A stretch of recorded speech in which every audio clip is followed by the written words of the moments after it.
Sheikh Hasina, Rehana, tulip সহ 10 জনের NID 16 ফেব্রুয়ারি থেকেই স্থগিত। ওইসব কার্ডে কোনো কাজ করা যাবে না।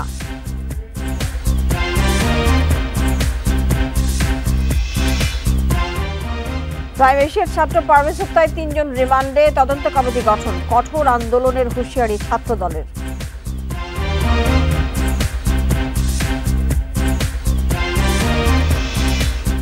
জুলাই গণহত্যা মামলার প্রথম তদন্ত প্রতিবেদন জমা। সাবেক জেএমপির কমিশনার হাবিব সহ আসামি 8 পুলিশ।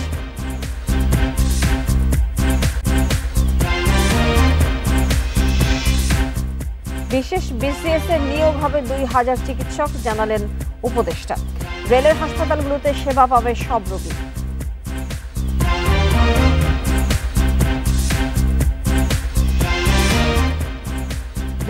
সালে কর ফাঁকি 2.25 লাখ কোটি টাকা। সিপিডির গবেষণা, রাজনৈতিক উদ্দেশ্যে দেয়া হয় কর প্রণোদনা সুবিধা।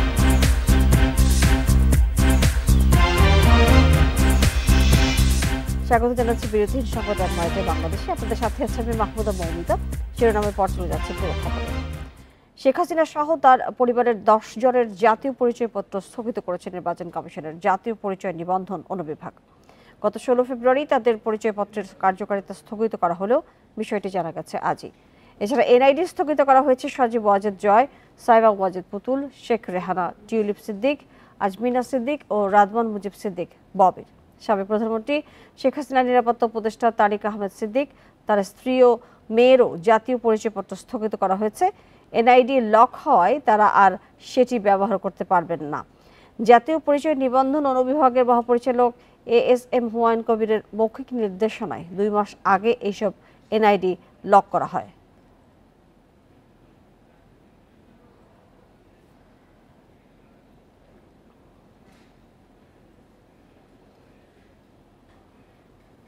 বান্ডেল থাকলে প্রতি সেনমানিতে টাকা বাঁচবে। বিকাশ সেনমানি বান্ডেল কিনে জিতুন প্রতি লেনদেনে। দুর্নীতি ও হত্যার সাথে জড়িত আওয়ামী লীগ নেতাদের দেশে ফিরিয়ে এনে বিচার নিশ্চিত করা হবে বলে জানিয়েছেন প্রধান উপদেষ্টার প্রেস সচিব। ফরেন সার্ভিস একাডেমিতে সংবাদ সম্মেলনে এই কথা বলেন তিনি। প্রধান উপদেষ্টার কাতার সফরের বিস্তারিত নিয়ে ফরেন সার্ভিস একাডেমিতে আয়োজন হয় সংবাদ সম্মেলন। এর ফাঁকে সমসাময়িক বিষয়ে সাংবাদিকদের প্রশ্নের উত্তর দেন প্রধান উপদেষ্টার প্রেস সচিব। শফিকুল আলম জানান, দুর্নীতি করে দেশের মানুষের টাকা বিদেশে নিয়ে যেসব আওয়ামী লীগ নেতা আরামায়েশ করছেন তাদের ফিরিয়ে আনা সরকারের দায়িত্ব। অন্তর্বর্তী সরকার বিচার না করতে পারলেও পরবর্তী সরকার এর বিচার করবে।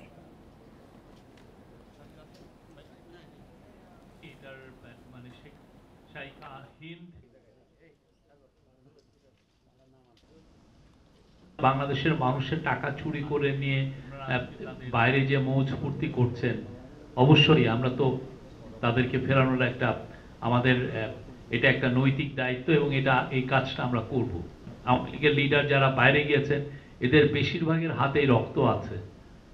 তারা বড় রকমের হিউম্যান রাইটস অ্যাবিউজের অ্যাকিউজড। সাবেক 2 মন্ত্রী এবং এনএসআই এর সাবেক মহাপরিচালক মেজর জেনারেল TM জুবায়ের এবং তার স্ত্রীর ব্যাংক হিসাব অবরুদ্ধ সম্পদ রোকের আদেশ দিয়েছেন আদালত। সোমবার আলাদা আদেশে এই নির্দেশনা দেয় ঢাকার মহানগর দায়রা জজ আদালত। আদেশে সাবেক বাণিজ্য মন্ত্রী টিপু মুন্সি এবং তার স্ত্রীর ব্যাংক হিসাব ও স্থাবর সম্পদ ক্রোকের আদেশ দেন আদালত।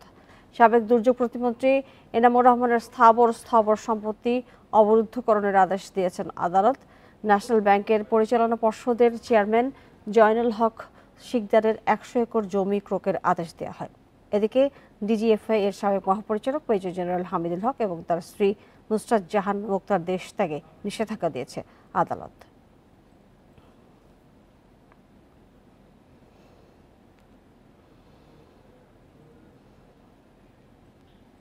জুলাই আন্দোলন দমাতে শেখ হাসিনার নির্দেশে ছাত্র জনতাকে গুলি করে হত্যার নির্দেশ দেন সাবেক ডিএমপি কমিশনার হাবিবুর রহমান। এমন তথ্য মিলেছে তদন্তে। রাজধানীর চাঙ্কারপুলে 6 জনকে হত্যা আন্তর্জাতিক অপরাধ ট্রাইব্যুনালে তদন্ত প্রতিবেদন জমা দেওয়া হয়। এই প্রথম জুলাই আন্দোলনে মানবতা বিরোধী অপরাধের কোনো মামলার পূর্ণাঙ্গ প্রতিবেদন জমা হলো। জুলাই আন্দোলনে গণহত্যা ও মানবতা বিরোধী অপরাধের ঘটনায় এ পর্যন্ত মামলা হয়েছে 23টি। এর মধ্যে চানখারপুলে আনাস, জুনায়েদ, ইয়াকুব সহ 6 জনকে হত্যার ঘটনায় প্রসিকিউশনের চূড়ান্ত প্রতিবেদন দিল তদন্ত সংস্থা। প্রতিবেদনে বলা হয়, শেখ হাসিনার নির্দেশে তৎকালীন জেএমপি কমিশনার হাবিবুর রহমানের সরাসরি নির্দেশে গুলি চালায় পুলিশ। পলাতক সাবেক কমিশনার সহ 8 পুলিশ সদস্যকে মামলায় আসামি করা হয়েছে। তাদের মধ্যে ইন্সপেক্টর আরশাদ, কনস্টেবল সুজন, ইমন ও নাসিরুল গ্রেপ্তার রয়েছেন। ট্রাইব্যুনালের চিফ প্রসিকিউটর জানান, 90 পৃষ্ঠার মূল প্রতিবেদনের সাথে শেখ হাসিনার গুলির নির্দেশের অডিও রেকর্ড এবং 19টি ভিডিও ক্লিপ যুক্ত হয়েছে। জবানবন্দি নেওয়া হয়েছে 79 জনের। ডিএমপির কমিশনার হাবিবুর রহমান প্রধানমন্ত্রীর মারণাস্ত্র ব্যবহার করে আন্দোলনকারীদের যে হত্যা করার নির্দেশ, সেইটার আলোকে তিনি ওয়্যারলেস মেসেজে সমস্ত পুলিশ বাহিনীকে নির্দেশ দিয়েছিলেন সিআর অর্থাৎ চায়না রাইফেলের মাধ্যমে জুলাই বিপ্লবীদের হত্যা করার জন্য। সেই অডিও রেকর্ডটিও এক্সামিন করে সেখানে প্রমাণ আকারে দাখিল করা হয়েছে। জাতিসংঘ যে বাংলাদেশে জুলাই আগস্টে সংগঠিত মানবতা বিরোধী অপরাধের উপরে যে তদন্ত রিপোর্ট করেছিলেন, সেই রিপোর্টটিও আছে। এই ঘটনায় শেখ হাসিনা সহ আওয়ামী লীগের নেতা ও অন্য যেসব পুলিশ কর্মকর্তার সম্পৃক্ততার প্রমাণ মিলেছে, তারা এই মামলায় না হলেও অন্য মামলার আসামি। প্রধানমন্ত্রী হাসিনা, স্বরাষ্ট্রমন্ত্রী এবং পুলিশের আইজিপি এদের বিরুদ্ধেও অপরাধের সম্পৃক্ততার তথ্য এসেছে, কিন্তু যেহেতু তাদের বিরুদ্ধে আলাদাভাবে তদন্ত চলমান আছে এবং সম্মিলিতভাবে তাদের বিরুদ্ধে একটাই চার্জশিট দেওয়া হবে, সেই কারণে এই চার্জশিটে তাদেরকে বিচারের জন্য উপস্থিত করানো হয়নি। শেখ হাসিনার বিরুদ্ধে চানখারপুলের যে অভিযোগগুলো আসছে সেগুলো তার অভিযোগের সাথে যুক্ত হবে, তার সাথে যাত্রাবাড়ি যুক্ত হবে, নরসিংদী যুক্ত হবে, রংপুর যুক্ত হবে। তদন্ত প্রতিবেদনটি শিগগিরই ফরমাল চার্জ আকারে ট্রাইব্যুনালে জমা দেওয়া হবে। এরপর চার্জ গঠনের মাধ্যমে শুরু হবে চানখারপুল হত্যাকাণ্ডের বিচার। Zahidul Bashar, Independent news, Dhaka. বাক স্বাধীনতা নিশ্চিত করা ও গুম খুন বন্ধে কাজ করছে ঐকমত্য কমিশন। কথা বলেছেন কমিশনের সহসভাপতি অধ্যাপক আলী রিয়াজ। এ সময় বিচার বিভাগের স্বাধীনতা নিশ্চিত করারও আশ্বাস দেন তিনি। সকালে সংসদের এলডি হলে খেলাফত মজলিসের সঙ্গে বৈঠকে ঐকমত্য কমিশনের সহসভাপতি এসব কথা বলেন। সংস্কার প্রস্তাব নিয়ে রাজনৈতিক দলের সঙ্গে বৈঠক করছে ঐকমত্য কমিশন। সোমবার মতামত দিয়েছে খেলাফত মজলিস। বৈঠকের শুরুতে অধ্যাপক আলী রিয়াজ বলেন, জনগণের আকাঙ্ক্ষা পূরণে সংস্কার করছে অন্তর্বর্তী সরকার। এ নিয়ে রাজনৈতিক দলগুলোর অবস্থান জানার চেষ্টা করা হচ্ছে। সবার একটাই লক্ষ্য, ফ্যাসিবাদ যেন আর মাথাচাড়া দিতে না পারে। এই সংস্কার কমিশনগুলোর উদ্দেশ্য হচ্ছে বাংলাদেশে এমন একটা ব্যবস্থা তৈরি করা যাতে করে বাংলাদেশে পুনরায় কোনো অবস্থাতেই একটি ফ্যাসিবাদী শাসন প্রতিষ্ঠিত হতে না পারে। পাশাপাশি যেন জনগণের অধিকার প্রতিষ্ঠিত হয়, জনগণ যেন বুঝতে পারেন যে তাদের যে অধিকার সেটা সুরক্ষিত আছে। তারই প্রেক্ষাপটে সংবিধানের সংস্কার, নির্বাচন ব্যবস্থার সংস্কার সহ বিচার বিভাগ সহ বিভিন্ন ক্ষেত্রে রাষ্ট্র সংস্কারের উদ্যোগ নেওয়া হয়েছে। পরে খেলাফত মজলিসের নেতারা জানান, ঐকমত্য কমিশনের 147টি প্রস্তাবের সঙ্গে একমত এবং 15টির সঙ্গে দ্বিমত রয়েছে। সংবিধানের মূলনীতিতে বহুত্ববাদের সুপারিশের সঙ্গে তারা একমত নন। বহুত্ববাদ যেহেতু একাত্মবাদের বিপরীত শব্দ, এই শব্দটা বাদ দেন, কিন্তু মূল মিনিংস যেগুলো বলছেন, অর্থাৎ বহু সংস্কৃতি, বহু মত, বহু পথ, এটার সাথে আমাদেরও একমত। আমরাও চাই যে এটা আসুক। তো এই জন্য অন্য শব্দ যেন এখানে ব্যবহার করা হয় এবং প্রয়োজন হলে বহু মত, বহু পথ এই শব্দটাও ব্যবহার করতে পারেন। দেশকে 4টি প্রদেশে বিভক্তির সুপারিশেও আপত্তি জানিয়েছে খেলাফত মজলিস। Buddhadeb Kundu, independent news, Dhaka. 4 দিনের সফরে কাতার গেলেন প্রধান উপদেষ্টা অধ্যাপক মোহাম্মদ ইউনূস। সেখানে আর্থনা শীর্ষ সম্মেলনে যোগ দেবেন এবং দেশটির আমিরের সঙ্গে দ্বিপাক্ষিক বৈঠকে করবেন তিনি। বৈঠকে এই বছরই কাতার থেকে এলএনজি আমদানির প্রস্তাব দেবে ঢাকা। পররাষ্ট্র উপদেষ্টা জানান, কাতারের ভ্রমণ, ভিসা, রোহিঙ্গা ইস্যু ও জনশক্তি রপ্তানি বাড়ানোর উপর জোর দেওয়া হবে। প্রধান উপদেষ্টাকে সফরের আমন্ত্রণ জানান কাতারের আমির Sheikh Tamim bin Hamad Al Thani. Earthna শীর্ষ সম্মেলনে যোগ দেওয়ার পাশাপাশি দেশটির আমিরের সাথে দ্বিপাক্ষিক বৈঠক করবেন অধ্যাপক ইউনূস। বৈঠকে গত বছরের এপ্রিলে কাতারের আমিরের ঢাকা সফরে নেওয়ার সিদ্ধান্ত পর্যালোচনা করা হবে। আলোচনা হবে এলএনজি আমদানি, বাংলাদেশিদের জন্য ভ্রমণ ভিসা চালু এবং প্রতিরক্ষা খাতে সহায়তা নিয়ে। আমাদের প্রায়োরিটি হচ্ছে যে তাদের সর্বোচ্চ পর্যায়ে আমাদের একটা দেখা সাক্ষাৎ, প্লাস ওখানে আমাদের যে সমস্যা যেগুলি আছে এই ভিসা ইত্যাদি নিয়ে আমরা চেষ্টা করবো সেগুলি সমাধান করতে। বললাম যে ভিসা টিসা নিয়ে যে সমস্যাগুলি আছে এগুলি আমরা দূর করার চেষ্টা করবো। গত সরকারের সময় 2টা চুক্তি স্বাক্ষরিত হয়েছিল, এর মধ্যে একটার মাধ্যমে আমরা অলরেডি পাচ্ছি, আর একটা 2026 সালের জানুয়ারি থেকে পাবো। আমরা রিকোয়েস্ট করবো 20 সালের জানুয়ারির আগেও যদি আমরা কিছু পেতে পারি সেটা আমাদের জন্য সুবিধা হবে, আমাদের সরকারের জন্য। যারা নাকি শ্রমবাজারের সাথে সংশ্লিষ্ট তাদের সাথে কথা বলার সময় আমরা শ্রমবাজারের উনি অবশ্যই শ্রমবাজারের বিষয়টা তুলবেন। এদিকে ফরেন সার্ভিস একাডেমিতে সংবাদ সম্মেলনে প্রধান উপদেষ্টার প্রেস সচিব জানান, দোহায় রোহিঙ্গা বিষয়ক একটি সেমিনারেও নেতৃত্ব দেবেন অধ্যাপক ইউনুস।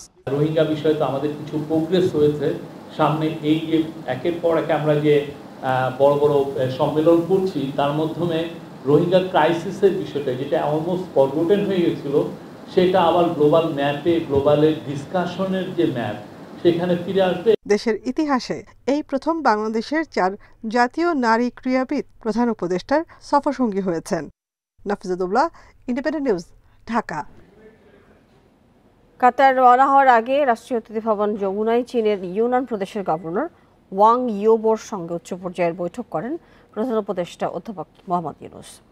এ সময় তিনি চীনের সঙ্গে দ্বিপাক্ষিক সম্পর্ক গভীর করতে বাংলাদেশের অঙ্গীকার পুনর্ব্যক্ত করেন। গভর্নরের প্রথম বাংলাদেশ সফরকে স্বাগত জানিয়ে অধ্যাপক ইউনুস বলেন, আসুন দুদেশের দূরত্ব কমিয়ে পরিস্থিতি বদলে ফেলি। সাম্প্রতিক চীন সফরের কথা উল্লেখ করে প্রধান উপদেষ্টা বলেন, এটি দুদেশের সম্পর্কের জন্য একটি গুরুত্বপূর্ণ মাইল ফলক। চীনের আতিথেয়তার প্রশংসা করে তিনি প্রেসিডেন্ট শি জিনপিংকে ধন্যবাদ জানান। এ সময় চীনের ইউনান প্রদেশের গভর্নর ওয়াং ইয়োবোর জানান, তার এই সফর দুদেশের দ্বিপাক্ষিক সম্পর্ক আরও জোরদার করবে। ইউনান দক্ষিণ এশিয়ার জন্য চীনের উন্মুক্ত কেন্দ্র হিসেবে কাজ করতে প্রস্তুত বলেও জানান তিনি। এছাড়া প্রধান উপদেষ্টা ও গভর্নর যুব বিনিময়, স্বাস্থ্যসেবা, শিক্ষা ও বাণিজ্য সহ বিভিন্ন যৌথ উদ্যোগ নিয়ে আলোচনা করেন।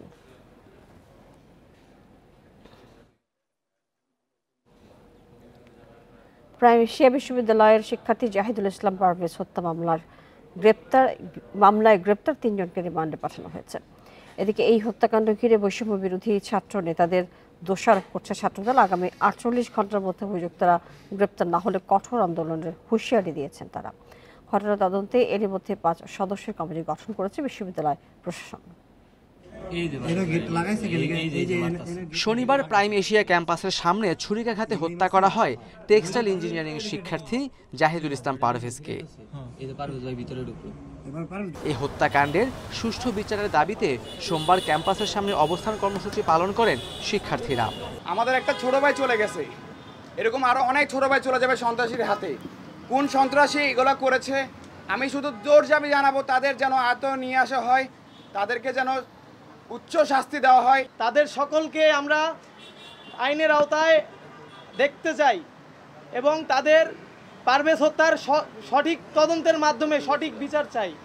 ছাত্রদল ও বিএনপি নেতারাও বিশ্ববিদ্যালয়ের সামনে অবস্থান নিয়ে দাবি করেন এই হত্যার সাথে বৈষম্য বিরোধী ছাত্র নেতারা সরাসরি জড়িত।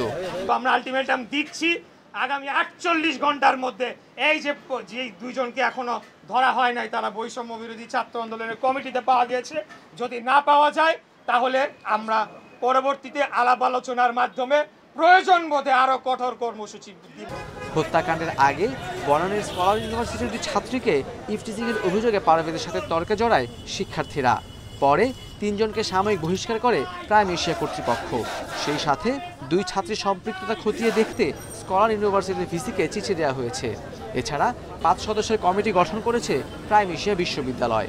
তারা তো অবশ্যই ইনভলভ ছিল, আমরা সিসি ক্যামেরা সবকিছু মিলেই আমরা যেটা ইনভেস্টিগেশন প্রাইমারি লেভেলে করেছি সেই অনুযায়ী আমরা তাদেরকে সাময়িকভাবে বরখাস্ত করেছি এবং তদন্ত কমিটি রিপোর্ট দিলে within 3 days they will give us the report and after that we will take final steps. Parvez হত্যার ঘটনায় রোববার রাতে রাজধানীর মহাখালী থেকে বহিরাগত কামাল হোসেন, আলভি হোসেন জুনায়েদ ও আলামিন সানিকে গ্রেপ্তার করেছে পুলিশ। স্বজনদের করা মামলার এজাহারে তাদের নাম নেই। Khaled Raihan, independent news, Dhaka. আলোচিত মডেল মেঘলা আলমের সব ধরনের ব্যাংক হিসেবের তথ্য চেয়েছে ফাইন্যান্সিয়াল ইন্টেলিজেন্স ইউনিট BFIU। রোববার ব্যাংকগুলোকে এই চিঠি দিয়েছে সরকারের এই আর্থিক গোয়েন্দা সংস্থা। চিঠিতে বলা হয় মেঘনা আলমের ব্যক্তিগত তথ্য, হিসাব খোলার ফর্ম, KYC এবং লেনদেন বিবরণী 7 কার্যদিবসের মধ্যে পাঠাতে হবে। এর আগে 9 এপ্রিল রাতে মেঘনা আলমকে রাজধানীর বসুন্ধরার বাসা থেকে আটক করে হেফাজতে নেয় ঢাকা মহানগর পুলিশের গোয়েন্দা শাখা। 15 এপ্রিল মেঘনা আলম সহ অজ্ঞাত পরিচয় কয়েকজনের বিরুদ্ধে এক কূটনীতিকের কাছে প্রায় 60 কোটি টাকা অর্থ দাবির অভিযোগে মামলা করেন ধানমন্ডি মডেল থানার পরিদর্শক মোহাম্মদ আব্দুল আলিম। মামলার এজাহারে বলা হয়, আসামিদের এই কার্যক্রমের কারণে আন্তঃরাষ্ট্রীয় সম্পর্ক ক্ষতিগ্রস্ত হওয়ার শঙ্কা রয়েছে।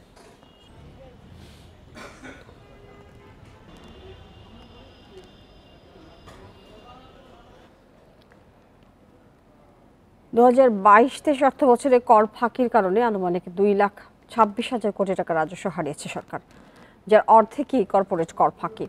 সোমবার রাজধানীতে বেসরকারি গবেষণা প্রতিষ্ঠান সিপিডির এক ব্রিফিং এসব তথ্য জানানো হয়। এ সময় আলোচকরা জানান, দুর্নীতি কমানো না গেলে রাজস্ব খাতে সংস্কারের সুফল পাওয়া যাবে না। দেশের মোট রাজস্বে কর্পোরেট আয়করের অবদান ধারাবাহিকভাবে কিছুটা বেড়েছে।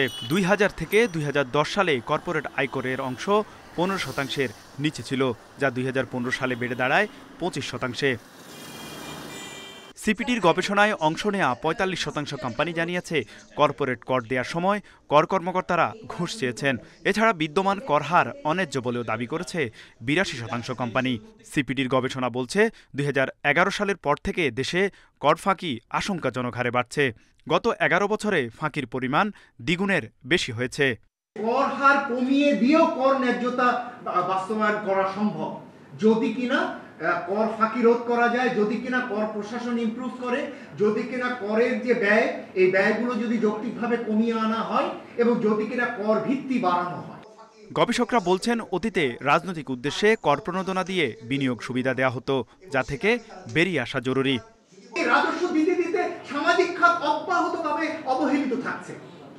রাজস্ব ইনসেন্টিভ দিতে গিয়ে আমরা শিক্ষার জন্য পর্যাপ্ত অর্থ দিতে পারি না, রাজস্ব ইনসেন্টিভ দিতে গিয়ে আমরা স্বাস্থ্যের জন্য বিনিয়োগ করতে পারি না। এই ইনসেন্টিভ স্ট্রাকচার থেকে বেরিয়ে আসতে হবে। বাংলাদেশের ইনসেন্টিভ স্ট্রাকচার পুরোপুরি রাজনৈতিক উদ্দেশ্য প্রণোদিত। সিপিডি মনে করে, দুর্নীতি না কমিয়ে সংস্কার করা হলে সেটি কোনো কাজে আসবে না। প্রত্যেকটা খরচ এই ফসিল ফুয়েলের জন্য ইনসেন্টিভ, সেটা প্রত্যেকটা খরচ আমাদের জন্য অন্যায্য। আমাদের এই যে যারা আমরা ট্যাক্স দেই কষ্ট করে, এটার জন্য অন্যায্য, এইটা রাখা যাবে না। প্রণোদনা বা কর ছাড় বিনিয়োগের ভিত্তি হতে পারে না বলেও আলোচনায় উঠে আসে। তৌহিদ রানা, ইন্ডিপেন্ডেন্ট নিউজ, ঢাকা। রাজধানীর বনানী এলাকায় রিকশাযাত্রী, পথচারী, বাইক রাইডারদের লাঠিপেটা করেছে ব্যাটারি চালিত অটোরিকশা চালকরা। এ সময় ছবি, ভিডিও ধারণ করতে থাকা সাধারণ মানুষ এবং সাংবাদিকদের মোবাইল ক্যামেরাও ছিনিয়ে নেয় তারা। সোমবার দুপুরের দিকে বনানী 11 নম্বর রোডে এই ঘটনা ঘটে। পুলিশ জানায়, গুলশান সোসাইটি কয়েকদিন আগে এলাকাটায় ব্যাটারি চালিত অটোরিকশা চলাচল করতে পারবে না বলে ঘোষণা দেয়, কিন্তু সোসাইটির এই সিদ্ধান্ত মেনে নেয়নি রিকশা চালকরা। সোসাইটি গত কয়েকদিন ধরে গুলশানের বিভিন্ন এলাকায় রিকশা চালানোর দাবিতে আন্দোলন করে আসছেন। গুলশানের শেষ মাথায় এবং বনানী এলাকার রাস্তায় ব্যাটারি চালিত অটোরিকশা আটক করলে সংঘর্ষ ছড়িয়ে পড়ে। খবর সংগ্রহ করতে গেলে হামলার শিকার হয় বৈশাখী টেলিভিশনের স্টাফ রিপোর্টার সাজ্জাদুর রহমান এবং camera person Amir Hamza. Banani traffic police box ভাঙচুর করছিল অটোরিকশা চালকরা।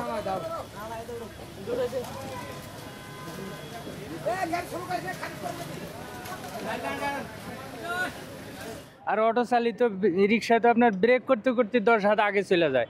এই 10 হাত যখনই চলে গেল সেখানে একটা দুর্ঘটনা হচ্ছে। এটা আসলে ঠিক হয়নি, কারণ এটা কি আমরা কর্মজীবী সবাই ঠিক আছে, তাই বলে যে সাধারণ মানুষের উপরে যে আমরা জুলুম করব, মারামারি করব, এটা তো ঠিক না। শ্রম আইন নিশ্চিত করা, খাত ভিত্তিক মজুরি, শ্রম কমিশন গঠন সহ মোটা দাগে 25 দফা সুপারিশ প্রধান উপদেষ্টার কাছে জমা দিয়েছে শ্রম সংস্কার কমিশন। এতে গণমাধ্যম কর্মীদের সহায়তায় বিশেষ আইনের সুপারিশও করা হয়।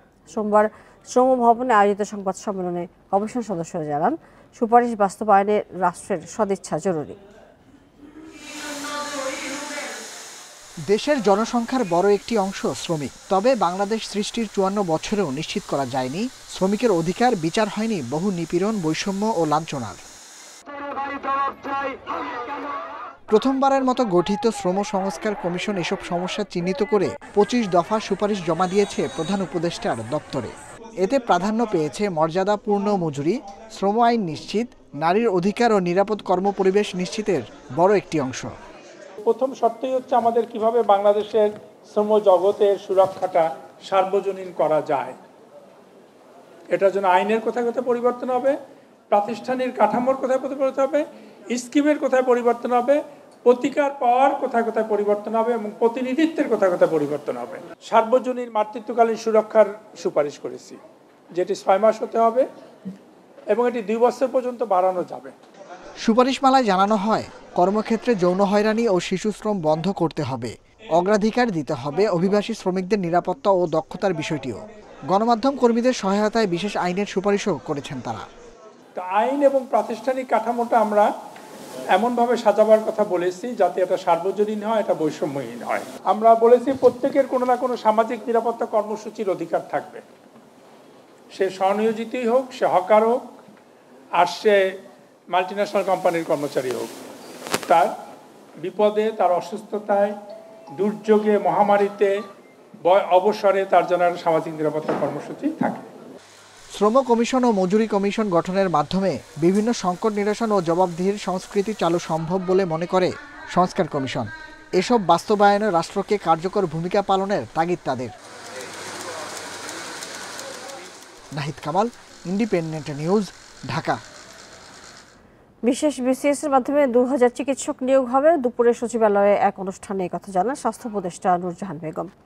এ সময় রেল উপদেষ্টা ফজল কবির খান জানান, রেলওয়ের হাসপাতালগুলোতে রেল কর্মীদের পাশাপাশি সাধারণ মানুষকেও চিকিৎসা সেবা দেওয়া হবে।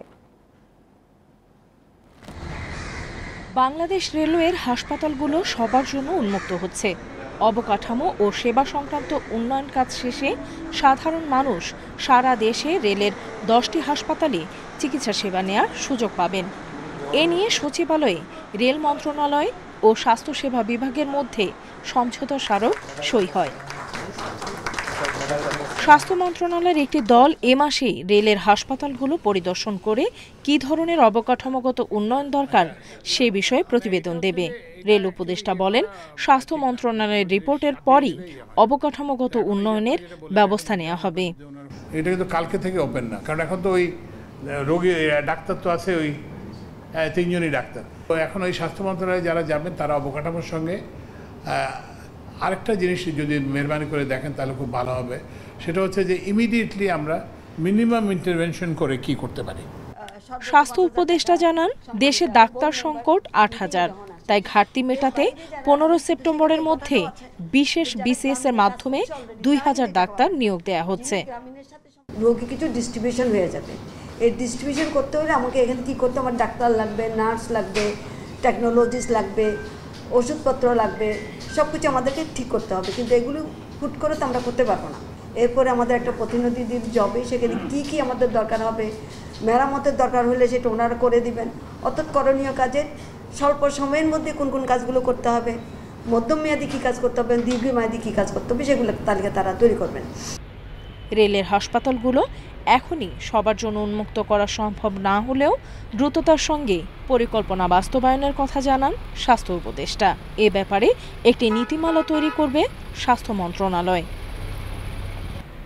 নুরসেলিনা শিউরি, ইন্ডিপেন্ডেন্ট নিউজ, ঢাকা। আজীবন সমাজের দরিদ্র মানুষের প্রতি সহানুভূতিশীল ছিলেন পোপ ফ্রান্সিস। তাদের উপকারে এগিয়ে আসার জন্য বিত্তবানদের সারা জীবন আহ্বান জানিয়েছেন খ্রিস্টান ধর্মাবলম্বীদের সর্বোচ্চ ধর্মগুরু। 88 বছর বয়সে চিরবিদায় নিলেন বৈষম্যের বিরুদ্ধে সোচ্চার থাকা পোপ ফ্রান্সিস। আমার অনুসারীরা দরিদ্র এবং আমি তাদেরই একজন। মহানুভবতার উজ্জ্বল আদর্শ ও মানবতার সেবক পোপ ফ্রান্সিস 2013 সালে 19 মার্চ 76 বছর বয়সে বিশ্ব ক্যাথলিক চার্চের দায়িত্ব গ্রহণ করেন তিনি। ক্যাথলিক চার্চের 266তম পোপ ছিলেন pope Francis. Saint Francis of আসিসির প্রতি বিশেষ সম্মানে নিজে পোপীয় নাম গ্রহণ করেন ফ্রান্সিস। তিনি একাধারে বিশ্ব ক্যাথলিক চার্চের পোপ, রোমের বিশপ এবং ভ্যাটিকান রাষ্ট্রের প্রধান শাসক। আর্জেন্টিনার রাজধানী বুয়েনোস আইরেসে 1936 সালের 17 ডিসেম্বর বাবা মায়ের কোল আলো করে জন্ম নেন পোপ ফ্রান্সিস। বাবা মার দেয়া নাম জর্জ মারিও বেরগোগ্লিও। 3 ভাই ও 2 বোনের মধ্যে ফ্রান্সিস ছিলেন সবার বড়। 1955 সালে 19 বছর বয়সে তিনি যাজক হওয়ার ইচ্ছায় সেমিনারিতে প্রবেশ করেন। এরপর দর্শন এবং ধর্ম বিষয়ক বেশ কিছু শাখায় করেন শিক্ষা গ্রহণ। অবশেষে 1969 সালের 13 ডিসেম্বর 33 বছর বয়সে অভিষিক্ত হন যাজক হিসেবে, আর 1992 সালে বিশপ হিসেবে অভিষেক হয় তার। 2013 সালে 28 ফেব্রুয়ারি পোপ ষোড়শ বেনেডিক্ট পদত্যাগ করলে সে বছর 13 মার্চ তার উত্তরাধিকারী হিসেবে ফ্রান্সিস পোপ নির্বাচিত হন। পোপ ফ্রান্সিস আমেরিকা মহাদেশ থেকে প্রথম পোপ, একই সাথে 8ম শতাব্দীর সিরিয়ার পোপ তৃতীয় গ্রেগরি পর ইউরোপের বাইরে থেকে প্রথম পোপ ছিলেন। যাজক হওয়ার পর থেকেই তিনি অক্লান্তভাবে দরিদ্র মানুষের সেবা করেন। কথা বলে গেছেন বিভিন্ন জাতি, গোষ্ঠী, ধর্ম, গোত্র ও সমস্যাগ্রস্ত মানুষদের মধ্যে একতা ও শান্তি স্থাপনের জন্য। Tahmid Abrar, independent news. পোপের মৃত্যুর 4 থেকে 6 দিনের মধ্যে শেষকৃত্য সম্পন্ন করতে হয়। পোপকে নিয়ম অনুযায়ী সমাহিত করা হয় সেন্ট পিটার্স ব্যাসিলিকায়। যদি না তিনি অন্য কোথাও সমাহিত হওয়ার অনুরোধ করেন, এরপর পালন করা হয় 9 দিনের শোক। আর পোপের মৃত্যুর প্রায় 15 থেকে 20 দিন পর শুরু হয় নতুন পোপ নির্বাচনের সম্মেলন। একজন পোপ মারা গেলে তার মৃত্যুর বিষয়টি যাচাই করেন ভ্যাটিকানের সম্পত্তি ও রাজস্ব বিষয়ক প্রশাসক ক্যামেল লেঙ্গো। প্রথমে তিনি 3 বার পোপের নাম উচ্চারণ করেন। সাড়া না পাওয়া গেলে তিনি ঘোষণা করেন পোপ মারা গেছেন। এরপর ভ্যাটিকানের রাষ্ট্রীয় চ্যানেলের মাধ্যমে তা বিশ্বকে জানান ক্যামেল লেঙ্গো। পোপের মৃত্যুর প্রায় 15 থেকে 20 দিন পর পরবর্তী পোপ নির্বাচনের জন্য সম্মেলন শুরু হয়। 80 বছরের কম বয়সী কার্ডিনালরা এই প্রক্রিয়ার জন্য ভ্যাটিকানে জড়ো হন। এই সময়ে প্রার্থীরা বাইরের কারো সাথে কোনো ধরনের যোগাযোগ করতে পারেন না। একাধিক রাউন্ডে ভোটাভুটি হয়। প্রতিটি ভোটের পরেই পুড়িয়ে ফেলা হয় ব্যালট। একজন প্রার্থী 2/3 সংখ্যাগরিষ্ঠতা না পাওয়া পর্যন্ত ভোট চলতে থাকে। কালো ধোঁয়া ইঙ্গিত দেয় কোনো সিদ্ধান্ত নেওয়া হয়নি। অন্যদিকে সাদা ধোঁয়া নতুন পোপ নির্বাচিত হওয়ার ইঙ্গিত দেয়। নতুন পোপ নির্বাচিত হওয়ার পর তাকে আনুষ্ঠানিকভাবে জিজ্ঞাসা করা হয় তিনি তার ভূমিকা পালন করবেন কিনা। যদি তিনি সম্মত হন, তাহলে তাকে একটি পোপীয় নাম নির্বাচন করতে হবে, যা অতীতের সাধুদের দ্বারা অনুপ্রাণিত। পরে ব্যাসিলিকার বারান্দা থেকে senior cardinal deacon Saint Peter's Latin ভাষায় ঘোষণা করেন হাবেমাস পাপাম, যার বাংলা অর্থ আমাদের একজন পোপ আছেন। এর কিছুক্ষণ পরে সেন্ট পিটার্স স্কোয়ারে অনুসারীদের অভ্যর্থনা জানান নতুন পোপ এবং পোপ হিসেবে প্রথম সবার মঙ্গল কামনা করেন। Zobayer Hussain, Independent News. এই ছিল বিরোধী সংবাদ রাত 9টায় বাংলাদেশে। আরও বিস্তারিত জানতে চোখ রাখুন ফেসবুক, ইউটিউব এবং এক্সে। ধন্যবাদ সবাইকে সাথে থাকার।